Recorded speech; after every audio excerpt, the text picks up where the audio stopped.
Sholat, tapi pikiran melayang. Begini jawaban Rasulullah yang menggetarkan hati.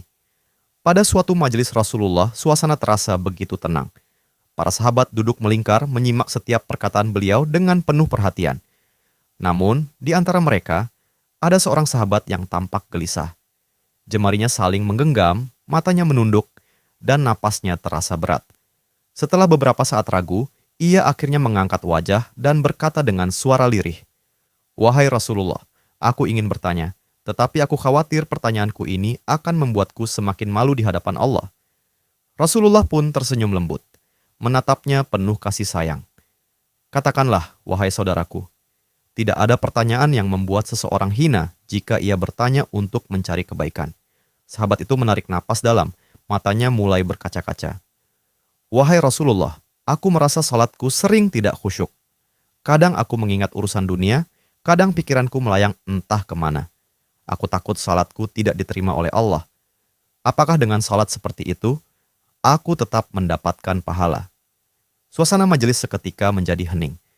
Para sahabat lainnya ikut menunduk, merasakan kegelisahan yang sama. Mereka tahu betapa beratnya pertanyaan itu. Namun, yang terjadi setelahnya benar-benar di luar dugaan. Rasulullah tidak langsung menjawab. Beliau menatap sahabat itu dengan penuh kelembutan. Lalu tiba-tiba air mata mulai membasahi pipi beliau. Para sahabat terkejut. Mereka jarang melihat Rasulullah menangis dalam situasi seperti ini. Dengan suara bergetar, beliau berkata, "Demi zat yang jiwaku berada di tangannya, sungguh setan tidak akan pernah berhenti berusaha mencuri bagian dari sholat seorang hamba hingga ia teralihkan. Tetapi ketahuilah, Allah tetap melihat usahamu." Rasulullah menarik napas dalam, lalu melanjutkan, "Wahai saudaraku, jika engkau meninggalkan salat hanya karena takut tidak khusyuk, maka setan akan menang. Tetapi jika engkau tetap berusaha salat meski pikiranmu teralihkan, ketahuilah bahwa setiap kali engkau berusaha kembali kepada Allah dalam salatmu, saat itulah Allah menyambutmu."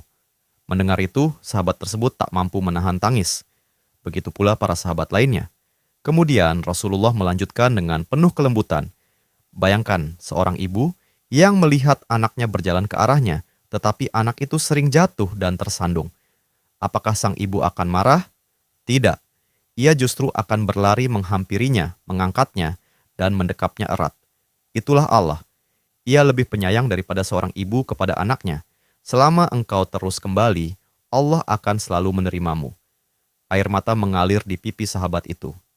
Kata-kata Rasulullah begitu menusuk hatinya. Sejak hari itu, ia tidak lagi putus asa dalam sholatnya. Ia tetap berusaha khusyuk, dan setiap kali pikirannya melayang, ia mengingat nasihat Rasulullah.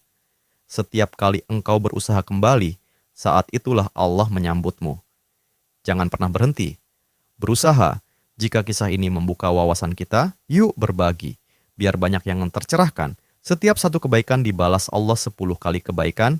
Barokallah forever. Amin ya Rabbal Alamin ya Mujibasailin.